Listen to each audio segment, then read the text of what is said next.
Ladies and gentlemen, welcome to week 2 of Birds vs. Boys and the NFL season. We are 2-0 as a show. Much different wins in week 1 in terms of the Philadelphia Eagles and the Dallas Cowboys. But hey, a win is a win. 1-0 is 1-0. It's time now to look forward. At week 2, we have so much going on in terms of the NFL, so much going on in terms of murderers being caught in Philadelphia. If you have not yet, make sure you subscribe to our YouTube channel. If you're watching us right now, thank you very much. Listen wherever you listen to podcasts. We are available, and make sure you're following us everywhere you are on socials. We are there as well. Birds vs. Boys Pod, and you will get many Philadelphia Eagles fan murderer memes and tweets coming out of us. But Aidan, I was on fire today. I was on fire. I was driving. Mom, don't listen to this part. I was driving and I was just firing them off. I was on fire with my Eagles murderer memes. Before we get into the Eagles murder, I have been hitting you with random ass stories at the beginning of each show, and we're going to continue that today. More random than a 14-day manhunt for a 5-foot Brazilian guy and who got caught in an Eagles hoodie. You can get more random than that. The floor is yours if you can find something more random than that story. It has to do with Marshawn Lynch. Okay. Did you see the story about Marshawn after their loss to the Patriots in the Super Bowl? No. The last story I saw about him, he's in a Netflix show. So he was talking to Kevin Hart, and he said after the loss, they were at a resort, and this is air quotes. So they had this little resort for us. I'm talking about we blew the motherfucker down. I'm talking about the whole resort. They probably gave me, I think it was 76 cases of Hennessy, and and each case had 12 bottles. How many cases do you think I realistically drank? I have the number. How many cases of Hennessy after that Super Bowl loss do you think Marshawn Lynch drank? 6. 6 times 12, 48 bottles of Hennessy. 15 cases. Wow. And he said the entire time he was just laughing at Pete Carroll and Russell Wilson for not running the ball. That's the only way you can cope with that, I think. It's just the biggest moment of your life in the Super Bowl, and you don't get the ball. It's just laugh it away with a bottle of Hennessy. I'll tell you what, though. That's got to be quite the hangover. Dark liquor. God. No, thank you. No, thank you. All right. You may continue. The floor is yours. Okay. We decided as a group that we wanted to be strict to the point, straight to the point in everything we do, get into the teams, everything like that, give the people what they want. Eagles, Cowboys, hit them with it right away as the show starts. Bang. The murderer got caught in an Eagles hoodie, so technically it is an Eagles story, and that means we get to talk about it. Oh, my goodness gracious. What a story. I cannot believe it. It's almost like, so my wife and I were watching the Kelsey documentary last night, and she's like, I can't believe they were filming him this season. I was like, this is exactly why people think it's fake. And this is like another thing where you could just be like, this is not real. No, the whole murder. Yeah. The whole thing with him and being in an Eagles sweatshirt, just all of it. It was the funniest possible ending to this all. And I'm going to get into the cherry on top, which was the press conference. But everything about this was funny. Our producer, Eddie, said this. I wish this guy was less of a scumbag. Like if he did something cool to land in jail, like rob a bank, but he did something horrible, this would have been like the funniest thing ever. And I think I would have switched to just rooting for him. You know, like the fact that he avoided the authorities for 14 days alone. It was just one guy versus literally 500 people. He stole just a dairy truck. Drove away. It's just steal. He's changing his appearance. He's on Ring cameras. Now he's got dreadlocks. They said he was in Longwood Gardens like 3 different times. This dude was just like living in Longwood Gardens and having a picnic every day. I was like, how big are these gardens that they cannot find this guy? That was a week ago. He's been around a week since then. They're long gardens, apparently. And you had every person. I felt like I was watching that Don't Fuck with Cats documentary again with people online, like Joe Pop just following the helicopters. Yeah. And it was like, how many times did they say they were close with just like different people listening to scanners and stuff like that? My favorite one of them all was a report that they didn't know where it was, but the advantage switched to law enforcement because he broke the containment area that they had him in. So he broke the area, and that means that it switched to law enforcement. Like everything about this was just the most chaotic sequence of events I've ever seen in my entire life. And then for him to be arrested, and then Dog the Bounty Hunter was coming. And then there for was him, a psychic involved. Dog the Bounty Hunter was going to come. There was a vigilante on a moped who showed up. Those are the Avengers that we had. I was ready finding him. You know who I really thought was going to come in to rescue the whole situation and find him? Was Rotisserie Chicken Man. That would have been the premier thing, as if we just started doing like promo shots where they were like, we're on the ground with the Chicken Man. He's begging him to turn himself in. He's walking through the woods offering chicken.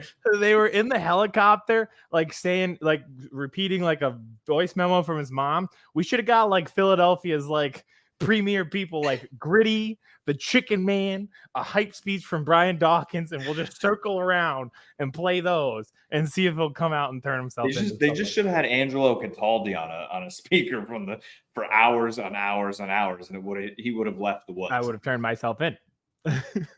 I saw a meme that is another thing that, again, he is a terrible person and is a multi-time murderer. So I know that we're joking. I know he's a terrible person. I understand that. The meme I saw where it was like him wearing the Eagles hoodie, it was like Danilo from Chester on W94 WIP. This was an all-time Twitter day. One thing about Philadelphia, if there is an event, we will rally around and make the sickest, funniest jokes possible online. You give us the momentum to do it, we will do it. When there is an event like this, no work gets done in the city.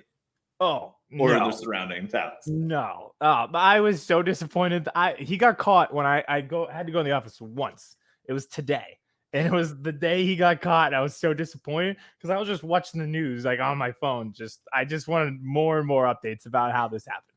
And just like how the events unfolded. I wanted to know how they found him, because when he got the gun, I was like, at this point, I don't know. Like, again, I wasn't rooting for him, but I was pretty impressed with the run that he was on. I said this, he was like the Phillies last year, where he just got hot at the right time and everything worked out in his favor, like the rain and stuff. They had extreme heat. They had the dogs passing out. They were like, oh, an ambulance call in. Oh, that's just because the trooper went down because it's hot outside. Even from the moment he escaped, just like Spider-Manning up the wall. Yeah, like he parkoured his way out of a prison. What kind of cartoon? Everything about this was like cartoon stuff. Like you wouldn't believe, if you made a movie about this, you'd be like, "Oh, that's not real. That's not realistic." Him getting a gun after there was a shelter-in-place warning that he was in the area, and somebody just like left their garage door open with a rifle sitting by, like it was just like a pie on the windowsill in a cartoon. What are we doing? And then for him to get arrested in an Eagles jersey, and then the entire police force to take a group photo with him, like they just won the NLCS. They look like hunters who were just like, oh, look at the quail I got today. Awesome. Every bit of it's awesome. It was besides the murders. Not awesome. Yeah. If you take that out of the equation. If you just take away that part.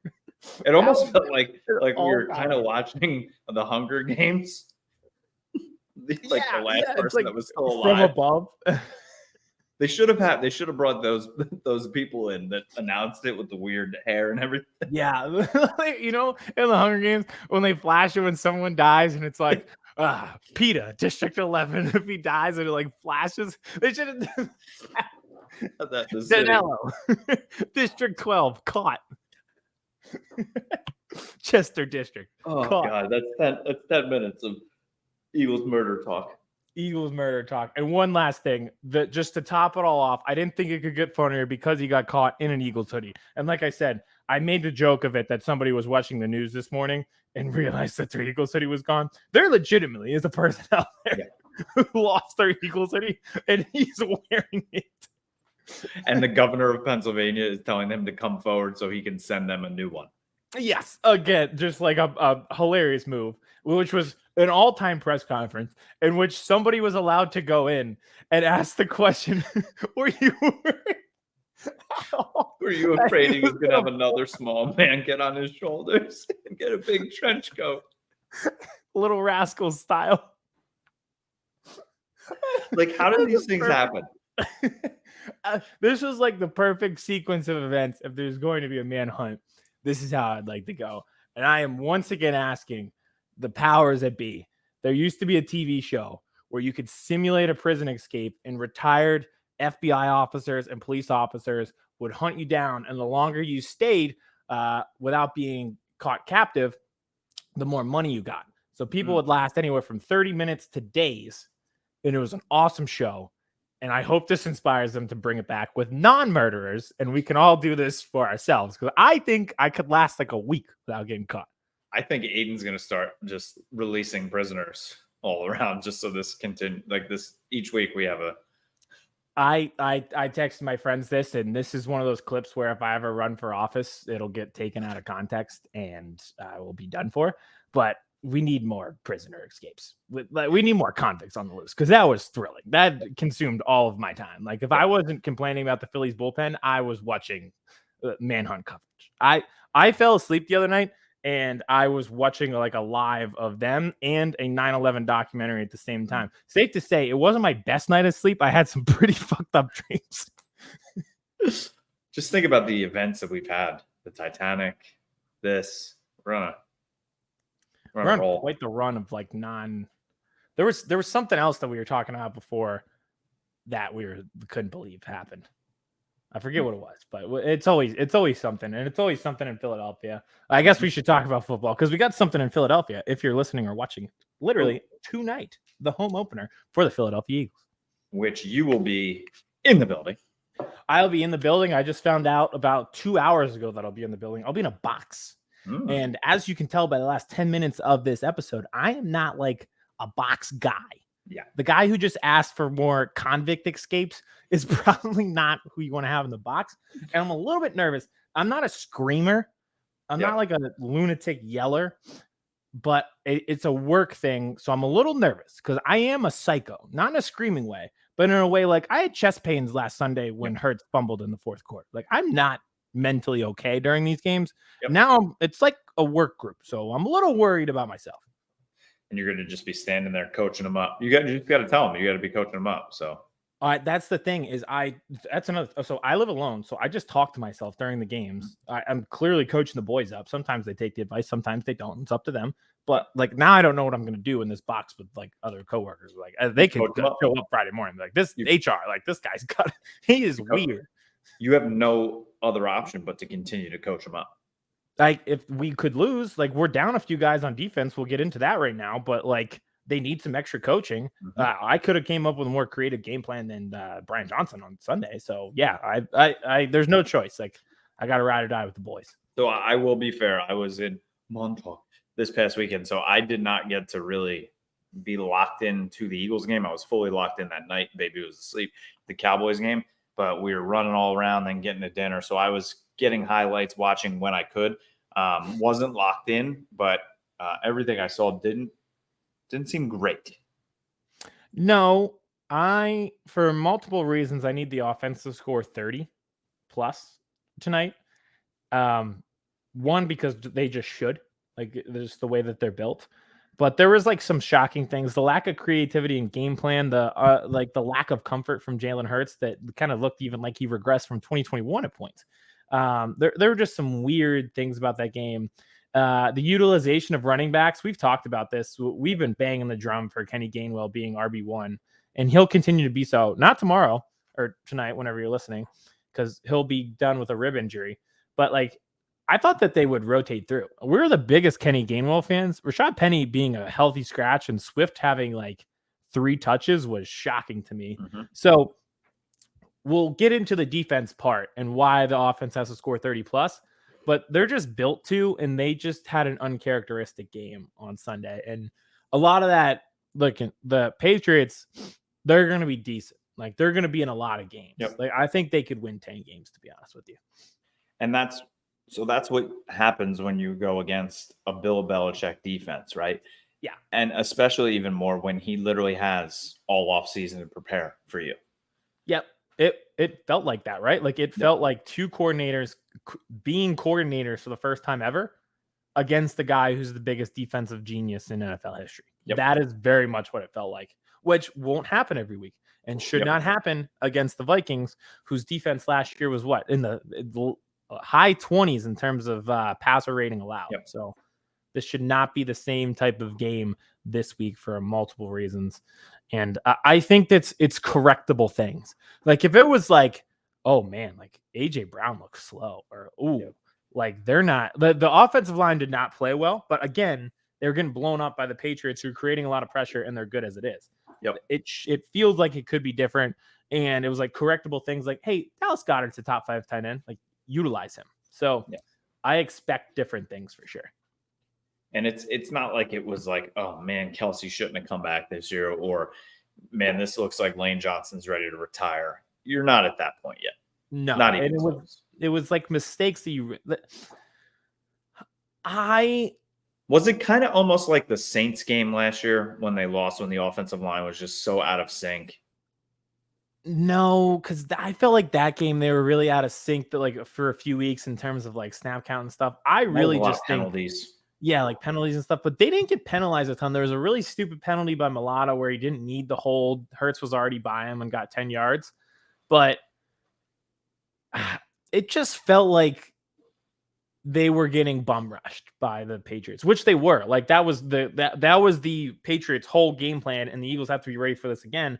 They didn't want the big play, so they took everything away over the top and created pressure up the middle. So that was the whole plan. Can everyone execute that the same way as the Patriots? No. Could the Vikings do that? I don't think so. Not every team has Matthew Judon and that Keon Cole kid that they drafted. The Cowboys, I was going to say this, the Cowboys are the other team that I'd be like, yeah, they would be able to replicate that.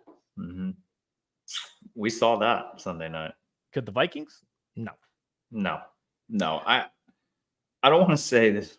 It's weird, right? Like, this is a bounce back game opportunity because you always say that after a loss.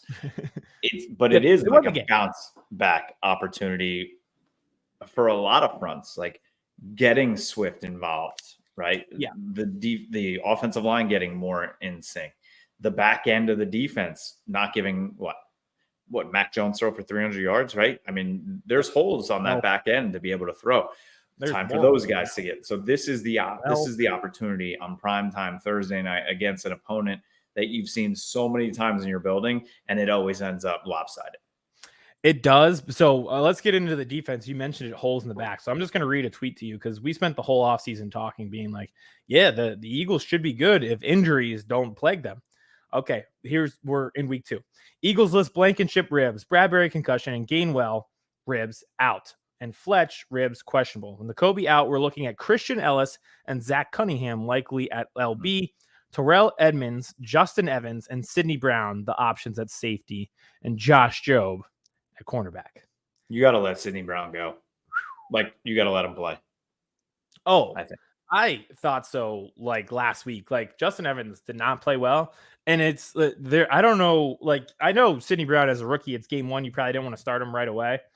I'm almost glad that he's getting thrown in there because just they drafted a few guys natural instinct wise that I would rather just him play. I will say this team needs to trade for Budda Baker. I'm not a big in-season trade guy, but 1, he would be safety help. 2, he plays at different levels of the field. He likes to play up in the box. He's a good tackler. He kind of roams the field. He'd be safety / linebacker help. Exactly. That was my exact line of thinking. He's the type of guy who creates a lot of pressure in the box and that alleviates pressure from your linebacking core, who is forced into a lot of decisions and decision making that they are not used to. It kind of changes the game where the offense all night is going to create pressure on the linebackers, force them into decisions, force them into coverage, make them think. Budda Baker makes your offense think. You have to be aware of where he is at all times. He pretty much roams the field like the Joker in Gotham. He just runs around and creates chaos. There's no other point for him except chaos at all times. So I don't care what it takes. Budda Baker should be on this team. And I don't know how much you watched of the Cowboys game. I think you were at some concert, but Yeah, that was the night before. Great. Machine Gun Kelly is a great live performer, by the way. He's awesome. But I did see the game. Okay, so you did. So I don't know if you were able to see like Marquise Bell, who is the safety rookie free agent they got last year, who I was obsessed with, all over the field, right? He's a safety playing that hybrid linebacker position all over the field, making plays in the backfield, tackling, and making plays in the run. And then they also had Wanye Thomas, who was filling in for Donovan Wilson, playing safety all over the field. This week, if Donovan Wilson is back healthy, there are going to be multiple times where you're going to see 5 safeties on the field in their starting 3, which will be Curse, Donovan Wilson, and Hooker. And then you're going to have Marquise Bell and Wanye Thomas roaming the field like that Budda Baker position that you're saying, with a less linebacker on the field. That's kind of funny because the Eagles were doing something similar before Bradbury got hurt, where they were going 4-2-5, and I saw this from the new All Philly thing. I watched their podcast. They're just putting the 11 best people in the field, which I don't hate that strategy. It sounds like the Cowboys did the same thing. Just put your 11 best defenders on the field and figure it out from there. Especially with the Cowboys, when you have a guy like Dan Quinn, right? He can scheme it up and he'll find ways to put each person in the position to be successful. 100%. My last point on the Eagles, speaking of putting yourself into a position to be successful, Kirk Cousins is a dork, but what are dorks good at? Calculating things. Mm-hmm. I think the offense has to score 30 because I think he's actually going to do pretty well, because they'll have a game plan and it'll just be a repetition, play action, make the linebackers think, go over the middle, hit TJ Hawkinson just again and again and again, and just make them make every single decision possible. So I actually think he'll have a good game. They have to get pressure. They have to attack. I would blitz a little bit more. They didn't blitz a lot because they like to get home with 4. This might be the time to do it. They finally brought a blitz late in that game. I forget what safety they brung, but they brought 5 guys, and that's when Jalen Carter got his first sack. Make Kirk Cousins turn from the calculated dork into the wacko he was last Monday night last year. Do that. Yeah, if you get pressure, especially up the middle on him, night. Also, their center is out. It's hilarious that it is week 2, day 10 of the season, and it's already like, well, that's a mismatch for a rookie who's been playing 1 game. I can't. We'll do this every week, and I know I sound like a broken record, but it is ridiculous that kid is on our team. It is ridiculous that Jalen Carter is allowed to play for us. Yep, 100%. And I think Hassan Reddick was not really a factor last week. I would expect him to get into the mix this week. You know who definitely was in the mix this weekend? What's that? You know who definitely was in the mix last weekend? Micah Parsons. And DeMarcus Lawrence. And Odigizua. And Sam Williams. They had 7 sacks, Aidan. They should have had 12. Did the Giants practice like once? They lost didn't. Well, besides the first drive. The first drive, I was like, oh, no. Here we go. Even then, they fumbled the snap and lost like 15 yards that set up the field goal, which then did not block and got the field goal blocked. So the Cowboys just beat them in every facet of the game imaginable. And do you know who ran back that touchdown? Oh, yes, but you'll have to repeat his name for me because it was Igbenyama. Yes. You know who he is, though, right? He's the guy that they just traded burnt man toast for. Yes. Yeah, what a come up. Hilarious. Those are the moves, though, that you're like, oh, we're actually like running our team well, you know? And actually, so CJ Goodwin, he's a cornerback that's been on their team forever, and he legitimately just plays special teams. Like, he's their special teams ace. And every year we get, it comes to the end of the cuts, and everyone's like, how are you keeping this guy on the team? And they always keep him on the team because he's that good at special teams. And he and Bones Fossil actually knew that they were going to block the first field goal attempt of the game because they saw on tape all off season one thing that they did, and CJ Goodwin actually drew up the play. He's like, I'm going to go over here. We're going to overload it. Wanye, you're going to jump in front. And they actually had Igbenyama in that spot just waiting for the ball to run it back. It's when you hear stories like that, it's like it just gives me chills, the amount of like when dudes like that have put in that much time and how they really are another coach on the field. You love that, right? Like, it's just like, okay, like the prep work paying off. It's the opposite of the Giants where like, did they prep at all? It was like, oh, the Cowboys were ready. Like, that's got to feel good because raw talent will win you games, but it's not going to win you every game. And to just be that precise must feel really good. Because I feel like it was like that in a lot of stages of that game. It was that I haven't seen something like that. I can't remember. Like it was, and I almost didn't believe what I was seeing when I was watching it, because I was just like, I want more, I want more. And then, you get to the point where like, I want the shutout. And I wasn't even able to like fully enjoy it. I think because I'm a psycho like you. And even when it's like, 16-0, and you could tell the game's out of hand already, I'm like, nope, I've seen this story before. Yep. Seen this. I know 3 hours ago. Yeah. When we were up 16-0. Literally. So I'm a psycho like you, so I didn't get to fully enjoy it. I usually enjoy afterwards when I go back and I watch, and then I'm like just sitting there like a psychopath at 2 a.m, not sleeping, just revisualizing the game. So I enjoyed it then. I've been doing that with a lot of Phillies losses lately. That's what happens. Hopefully you're doing that tomorrow night on your drive home back to Manayunk. But it is so joyful seeing your team succeed like that, and all of the offseason questions about the offense, about players not playing in preseason, about guys not playing with injuries on the offensive line, in the defense. How are they gonna respond in the elements like that on the road in a hostile environment against an opponent that Dak Prescott has beaten 10 times in a row? And you're like, how's he going to beat him 11 times in a row? Well, he did. Yeah. So domination. All of it coming to fruition and then winning 40-0 is just an unbelievable feeling. The only thing I'm like, of course, it's just week 1. Like, then you want to buy into the hype, but it's also like, you need to be like, okay. Temper expectations. Yeah. But it's funny because now I don't know how to feel about this Jets team, because I think the defense is legit, and they like that Bills. It's another week 1 situation where I think the Bills are still going to be good, but they look like a train wreck against the Jets. So it's like, all right, can we expect the Cowboys to be able to match that, or will it go the same way where the Jets defense just suffocates everybody? Where the Cowboys defense, I think they're going to come out flying. It's their home opener.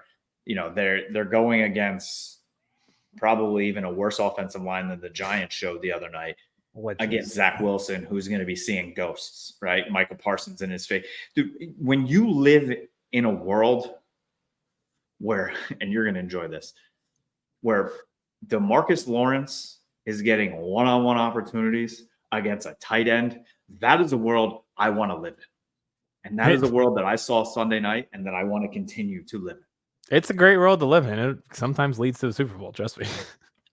And that's where I want to go. So I think this defense, they have that swag. They're talking differently. They're not only talking, they're performing. And I think it's going to continue this week against Zach Wilson and the Jets. Do they have weapons? Yeah, Garrett Wilson's legit, right? He is, as the kids say, he's him. That catch that he had in the end zone was unbelievable.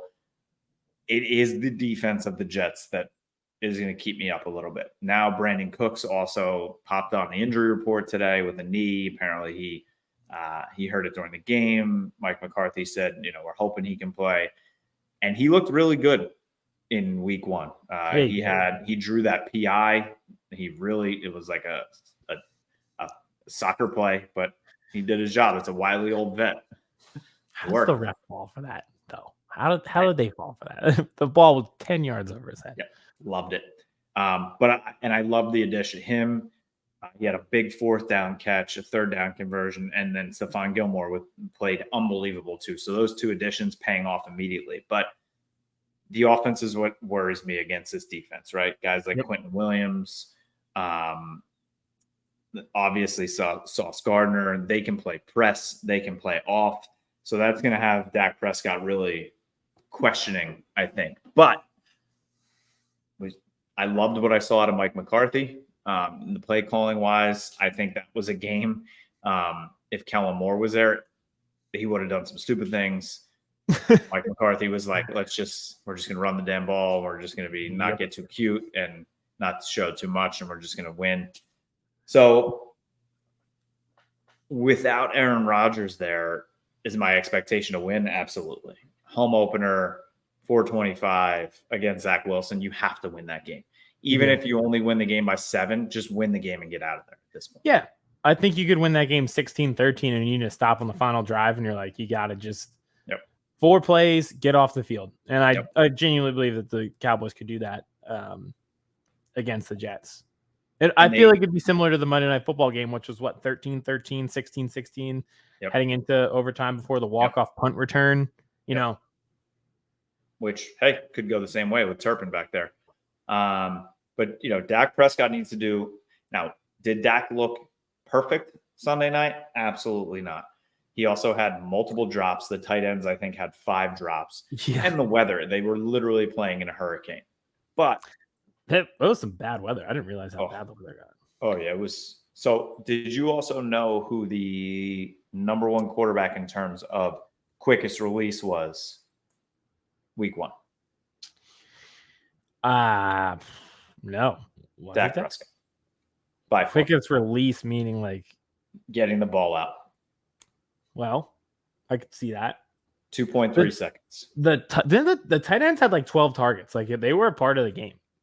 Yep, and they should have. Hendershot should have had a touchdown. Ferguson had a couple drops. So once they get those things wrinkled out, they'll be fine. I loved what I saw from Pollard. Loved what I saw from Rico Dowdle. We already talked about Brandon Cooks. CeeDee Lamb he was making fools look stupid out there. And I loved what I loved was the scheming guys open that we don't see on this team. Those pick plays that they ran, they've never done those things before. I love those. Like, it should be illegal, but there's a wrinkle there, and they get it done. Jason Garrett was always like, nope, can't do it, not going to do it. And Kellen Moore never did it. Seeing that the other night, that I think that was the most open CeeDee Lamb's ever been in his life, and it was because he was schemed open like that. These are the things that make me happy. We tried, and we got called for a legal man downfield and offensive pass interference about 62 times in one season when we tried to do that. Well, you just got to do it the right way. I was gonna say there's a trick to the trade. So we'll see if they get a little bit healthier this week too. Hopefully, Tyler Smith gets back playing there. Tyron Smith looked like he had the fountain of youth back. Terrence Steele bounced back. Chuma Edoga, who stepped in for Tyler Smith, was not awful. And Zach Martin I don't think he needed a second of preseason. Nope. He just stepped in and immediately was the highest graded PFF player on the Cowboys. Yeah. Isn't it funny how that just happens? Like, I was thinking about Fletcher Cox, where I was just like, yeah, he's in year 12 and no preseason and just looked exactly the same as always. Yep. He's fine. So I don't want to say I'm happy that Aaron Rodgers is not there, because you never want to be that guy, and I did want to face him, but I'll play Zach Wilson. It's like it sucks because it was anticlimactic, right? Like Hard Knocks, like we were talking about this. I think it was June or July, and we were like, I think we're Jetsed out, like too much Jets. Yep. And then 4 minutes in, he's gone. So it's just like, oh, it's like going to see a movie after seeing the previews, and you're like, oh, the previews look really good, and then the movie sucks. Like, I feel like that's how it feels for the Jets. But like, this league is full of injuries, and you saw it after week 1, the names that went down. And if names go down, like you have to just keep playing. And if you're playing Zach Wilson, you have to just constrict him like a boa constrictor. And you need to take advantage of the quarterbacks that you're playing, right? Yes. Zach Wilson. Touch on this. You have to take advantage of playing against Zach Wilson. The next week they play the Cardinals with Dobbs. You have to take advantage of that. The next week, Mac Jones. Mac Jones is a formidable, but you need to take advantage of that before playing, Brock Purdy, and then Justin Herbert back to back. So I'm glad to take advantage of these games. I'm glad you brought that up, because I feel the exact same way. So the Eagles go this week they'll go Kirk Cousins, who will be the best quarterback they see in the next month. So they go Kirk Cousins, week 3. I'm already blanking on week 3. Here, I'll tell you right now. Baker Mayfield. Yep. Sam Howell. Week 5, they'll play Matt Stafford, but who knows if he'll have Cooper Kupp. Week 6, you get Zach Wilson or Carson Wentz. I think that would, again, just like the murderer wearing an Eagles hoodie, would be the funniest outcome possible. Yeah, so one of those guys. Then you have Tua, so you need to take advantage of those quarterbacks before you're playing an elite. And then you go Sam Howell again. So like, yep. And then you have win the first month and a half, and you'll be in really good shape. Then we'll not talk about what comes next on the schedule. Because then it's Cowboys, Chiefs, Bills, Niners. That's a brutal stretch. Seahawks, yeah.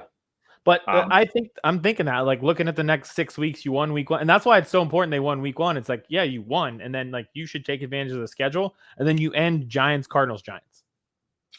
After seeing 1 week of football. If you're judging off that, they play a gauntlet in the middle, but to start, you could rack up some wins. Yep. The Cowboys are in the same situation. Like, who's the quarterback for the Cardinals? I already forget. Josh Dobbs. Yes. Who they played against last year when he signed with Tennessee. And shout out Josh Dobbs. He has my pinned tweet on X or Twitter or whatever it is. One of my highest interactive tweets of all time. So shout out Josh Dobbs. But, I mean, right now, the Cowboys, I believe, need to win this game. What is the let's see here. They're 68% by the analytics to win. So it's a game at home with that defense against Zach Wilson. Like you just said, win the game 16-10, win the game 21-13, something like that. Just go in, find a way to win, get out, and go play Arizona. Yep, exactly. And I think first quarter will be huge because I think get a lot of pressure, get them off the field quickly, settle in some scores, make them throw to get back into the game. On the opposite side, you guys want to run the ball. Yep. Like the whole offense now is formatted around running foot first. And you're able to do that if you're up 10-0, 13-0 against the opposing team where you're not fully confident in the quarterback, being able to lead back-to-back touchdown drives to give you a lead, to give you a score. And if you win the snap 100%, you put Zach Wilson on the field immediately. Yep. And you hunt him. Oh, yeah. Hunt. Plus, I do that no matter what the quarterback, you defer. Yeah. I'm a big defer guy. Defer to the second half so you can double up and get the drive at the end of the half. Always. It could be they need to take advantage of the quarterback. They need to continue what they're doing on defense. And I really want to see this. This is not the week to see the offense get more into rhythm because you're playing probably a top 3 defense in the league. But hey, they're a formidable opponent. Let's see what you can do. The offensive line handled a very good front from the Giants. The Giants' defensive front is very formidable. Dexter Williams, Thibodeau, Ojulari, and they handled them well. So I have a lot of thoughts on the Giants that I'm going to save. About their defensive front? Them in general and the defensive front. I think the name value is there. It is. Dexter Lawrence is really, really good. There's a lot of name value on that team that I'm not buying. All right. Well, that can be a conversation for another time. Yes. Cool. If you don't have any more Cowboys points, should we do power rankings? Because I know the Giants will be on there. Yeah, we'll do power rankings and we'll let the people get out of here. All right. This is our first power rankings of the year. This feels great to be back. Mm-hmm. I wish Vince was here. I am going to preface this by saying I am not putting the Dallas Cowboys on my list because if I do that, they will lose to the Jets this weekend. So I don't want anyone here on the TikTok going, Cowboys won 49, they should be number 1. And you're a Cowboys fan. Oh, Kevin, this is year 4. You know how the TikTok comments work. They're not going to be on your side. Everyone's going to comment Cowboys, ? 62 times. Yeah. Mm-hmm. Ready? Yeah, let's do it. Let's do it. All right. Power rankings week 2 of the NFL. Let's start it off. I'll go first. At 5, I've got the Jets because I don't know if I'll be able to do it again. So I'm putting them on the list this week. They played well. They got the win, forced 4 turnovers against a good Bills team. And like I said, who knows if they'll be on the list again. So I was like, I might as well throw them on while I can. God, how do we always have the same brain? At 5, I have the Jets. They're playing the Cowboys this week. I had to put them on. Their defense looked great. Zach Wilson won the game. When you win a game in prime time against a Bills team in overtime on a punt return, you deserve to be on my power rankings, even though you just lost a future Hall of Famer literally 75 seconds into a game. Literally. At 4, I have the Cowboys. I am not sure that the Giants did any prep work whatsoever. That was complete domination by the Cowboys in all 3 phases. It's enough to land them on this list. I think their defense is going to be flying around all season long. 4 for me, it is the Cleveland Browns. When you go out and do that to Cincinnati and to Joe Burrow, I understand he had 0 practice, didn't do anything. He looked awful. But I think that defensive front is legit. I think that defense is legit. Deshaun Watson has an opportunity to continue to get better. I think they are an actual threat to do something this year. At 3, I have the Philadelphia Eagles.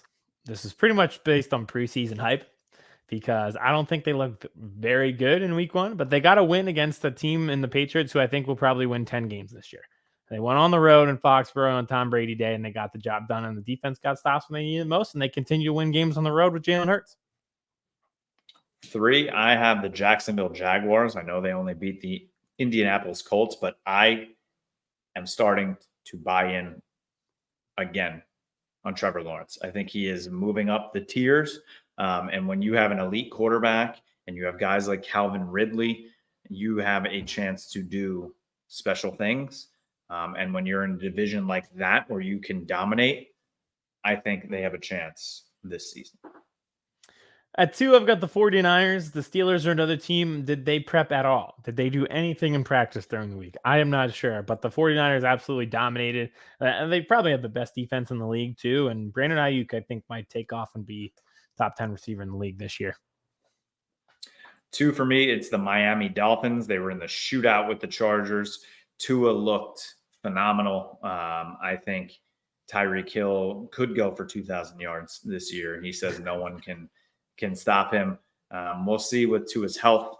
Obviously, moving forward all season, we'll see if that defense has a chance to do a little better against the run, because I know that the Chargers ran for like 300 yards, but they won the game. Tua looked great, and there's a lot of swag around that team. At 1, I have the Chiefs. I do not care that they lost, and I have decided week 6 is my cutoff for them. They can start 0-6, and I'm still going to put them 1 on this list because of what happened last year and because they beat us in the Super Bowl. And I am not changing Chiefs from 1 all season. If they could start 0-6, and that'd be the first time that I'd say, no, I'm not putting the Chiefs 1. That's the cutoff. Chiefs at 1. Chiefs played on Thursday night. Forgot about them. Well, they lost. So, I don't think people are going to get on you. Number 1 for me, it was the San Francisco 49ers. They looked legit. They dominated the Pittsburgh Steelers. Their defense looks real. Purdy looks like he is the perfect quarterback to play in that Shanahan offense. Christian McCaffrey, Deebo Samuel, the new guy that held the boombox walking out. Everybody was just on point. They scare me. They do, but trust me, they can be had. They can. Yeah, when you're playing quarterback. Yeah. Hey, put me in, coach. Put me in.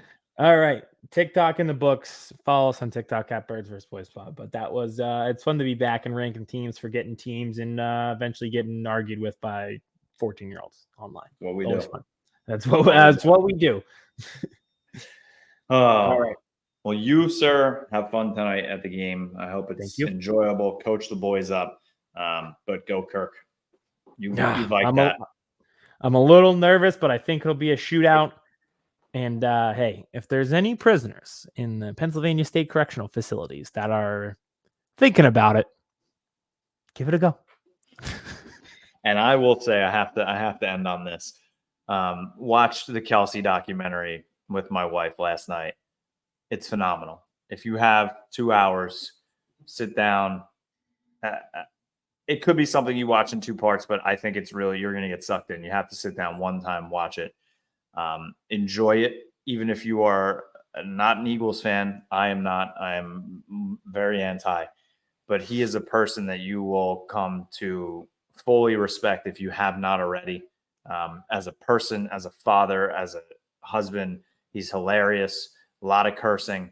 Um, it was the perfect season, besides the ending for him, obviously. Yeah. But it was the perfect season for this to be filmed. There's a lot of Travis in it, a lot, but with the podcast, their parents are in it. Everything about it was done so well. And I gained even more respect for a player in this league. The injuries that he goes through, the hell that he really did go through to figure if he was going to come back or not this season. I tip my hat to him. I really do. So watch the documentary. I love how you ended with a touching tribute to a guy who was a role model in the league as a player, as a veteran, as a father. And I told a convicted criminal to break out of prison for entertainment purposes. That's what we do here. So make sure you follow us everywhere you are on social media. Hit that subscribe button on YouTube. Anywhere you listen to podcasts, we are there. Tell your friends, tell your families. Birds vs. Boys does not just cover the Eagles, does not just cover the Cowboys, but we cover the entire NFL from draft to Super Bowl and everything in between. So enjoy Thursday Night Football. Enjoy college football this weekend. But most importantly, have fun on Sunday because we are back. Enjoy it because when March comes, you're going to be thinking back, how did that season go so fast? Enjoy every moment of it.